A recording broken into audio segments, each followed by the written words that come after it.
All right, so what does Bobby and Betty Buckeye have to do out there? I mean, Bobby and Betty Buckeye are watching this and they're going, I mean, you have to sit every now, you sit down. I mean, everybody steps outside their house, looks up at the roof every now and then and goes, do we need to do a roof on?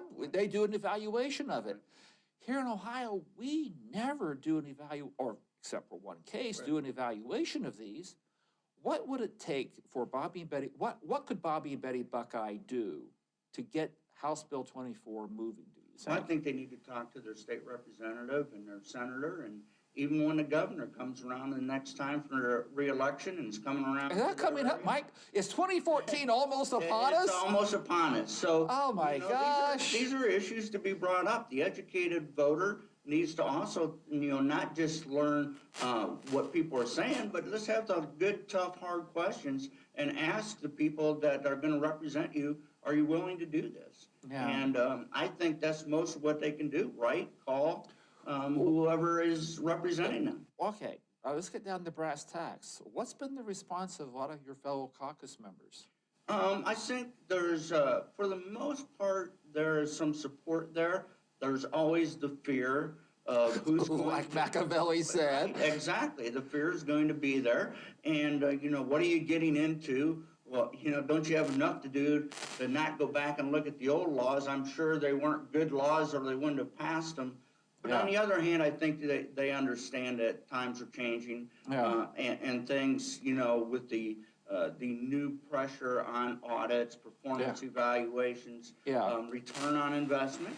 And people understand that. So I think they're slowly coming around. It's not something that everybody jumped on the bill. I think they're a little more interested to see how it plays out in the hearings. And one thing I offered in the hearings is the first one I had is tell me what you don't like about what I did. What's wrong? How can we make it better? I'm wide open. I don't say I have all the perfect answers of how the committee can be formed. You told me about an amendment that's probably a pretty good amendment about the audit to do. So give me those suggestions. The bill's not final by any means. Oh, no. Let me know how we can make it better. And it's always called the Ohio Revised Code, not the Ohio Set in Stone Code. That's right. I want to go back to one last thing before we close. Sunset clause. You're agreeable to sunset clauses, you think, then? Absolutely.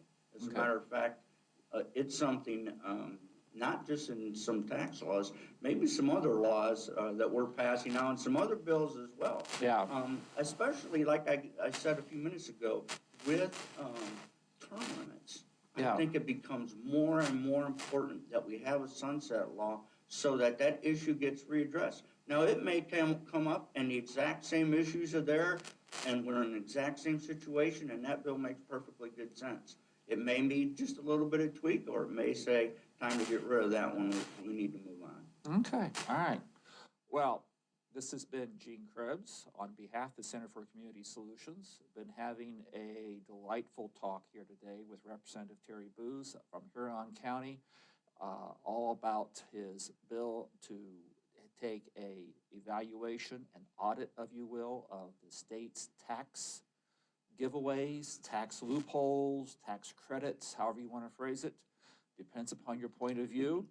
I do want to commend him for taking a good hard look at this. I have no idea what's going to happen, and we'll see what happens as things move forward. Nor do I, but we'll keep pushing. All right.